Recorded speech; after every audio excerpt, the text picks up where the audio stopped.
Hi everybody, I hope you are doing well. Today we'll talk about how to fix or how to solve the problem of FashionNova. We click on settings. Here we click on apps, default apps, app settings. In this list you will search about FashionNova app.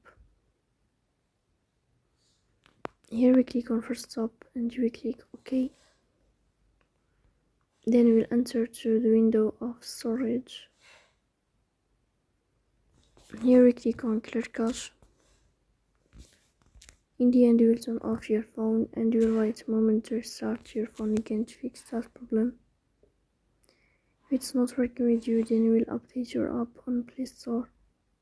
So that's all. Don't forget to press like and subscribe.